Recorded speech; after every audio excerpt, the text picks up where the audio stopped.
بسم اللہ الرحمن الرحیم۔ السلام علیکم۔ آج کل معاشرے میں سب سے زیادہ تیزی سے پھیلنے والے مسائل میں ایک یہ بھی ہے کہ لوگ نیند کی دوائیوں کے بے جا اور بے دریغ استعمال کرتے ہیں۔ اس تصویر میں آپ چند دوائیوں کے تصاویر دیکھ سکتے ہیں۔ ان دوائیوں کو اپنے ڈاکٹر اور معالج کے مشورے کے بغیر ہرگز استعمال نہ کریں۔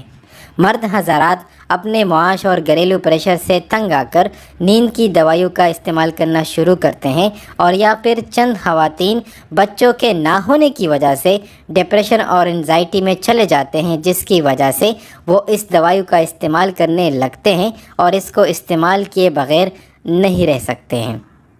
کیا آپ کو پتہ ہے کہ نیند کی دوائیوں کے استعمال سے آپ کو کیا کیا اور مسائل کا سامنا کرنا پڑتا ہے؟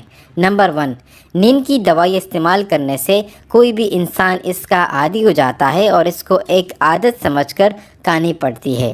اس کو کھائے بغیر کوئی بھی رات میں سو نہیں سکتا۔ نمبر 2، وقت گزرنے کے ساتھ نیند کی گولیوں کے بے جا استعمال سے حافظہ کمزور ہو جاتا ہے، یادداشت دن بدن کمزور ہوتی جاتی ہے، چلنے پھرنے کے وقت ٹانگوں اور جسم میں سستی اور درد کی شکایت اکثر رہتی ہے، سوچنے سمجھنے کے عمل میں دن بدن تنزلی آتی ہے، جبکہ معاشرتی طور پر بھی انسان اپنے آپ کو الگ تھلگ سمجھنے لگتا ہے۔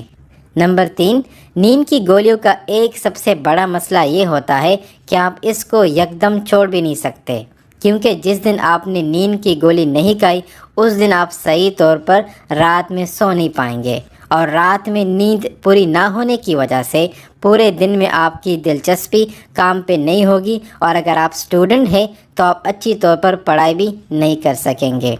تو اس لیے ضروری ہے کہ نہایت ضرورت کے مطابق اگر آپ کا ڈاکٹر آپ کے لیے اس کو پرسکرائب کرے چند دنوں کے لیے، تو اس کو بس چند دنوں تک ہی استعمال کرے اور اس دن کے بعد سے قدرتی طور پر سونے کی کوشش کرے۔